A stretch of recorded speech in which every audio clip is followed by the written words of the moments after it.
nabanggit ay ang representante, magiging representante ng ML. Ito po yung Mobile Legends party list. Mobile Legends.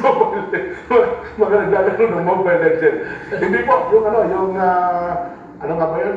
ML. Basta yung ML na yun, ang kanyang representante ay si dating DOJ, dating Senador Laila de Lima. Yeah. Pangalawa ay ito pong akbayan. Tama ba? Akbayan, ano? Akbayan Representative Attorney Chel Jokno. Ayan, ano ha? Sila pong dalawa ay mukhang mapapasama na doon ho sa prosecution team. Ayan, ito po yun, balita. Ayan. Ayon mismo dito kay Lanao del Sur, ayun pala, mamamayang liberal pala. Sorry po. Ngayon pala, talagang hindi ko kasi Hindi mo kasi mag-ML eh. Ang alam ko kasi, Mobile Legends, ano ha? Double kill. Mga ganun. Ay, naka. Sinabi po ni House Assistant Majority Leader at Lanao del Sur, Representative Zia Alonto Adjong, ang planong pagsama po kay Congresswoman-elect Laila de Lima sa House Prosecution Panel na siya pong lilitis kay VP Inday Sara Duterte sa nalalapit pong impeachment trial.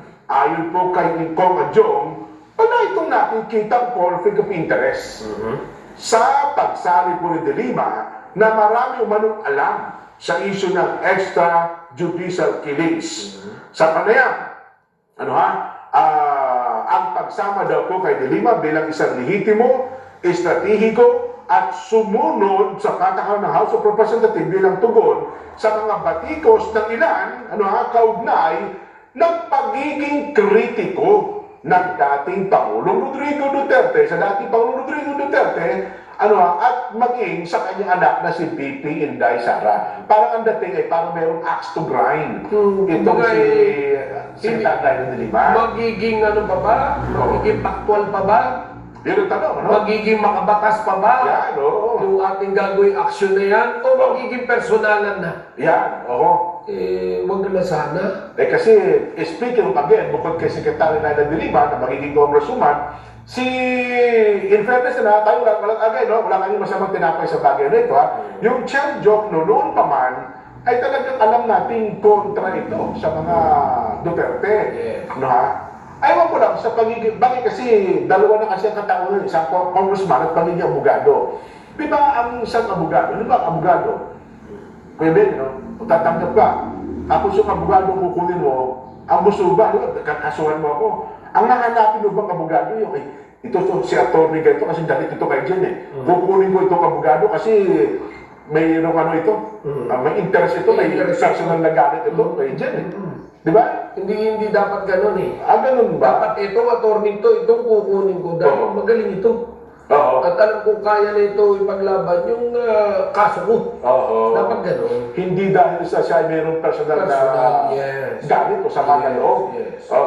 Itinuro pa po ni Kong Adjong na pinapayagan ng House ang pagkuha daw po ng external legal experts upang makatulong sa pagbuo ng matibay na kaso na mayroon pong precedent noong pong 2012 impeachment trial ng dumaong dating Chief Justice Renato Corona. Ayon po sa magbabatas, ang track record at legal experience ng de Lima ang dahilan. Ang dahilan kung bakit siya kwalipikado upang tumulong sa pag-uusig kay Duterte. Sinabi rin po ni Adjong na pamilyar si de Lima, pamilyar po si Secretary de Lima, Congresswoman de Lima, sa kaso ng pagdukot at sa dami ng mga biktima ng EJK at binanggit ang mga affidavit ng whistleblower na sila Las Cañas, Matubato bilang mahalagang sanggunian.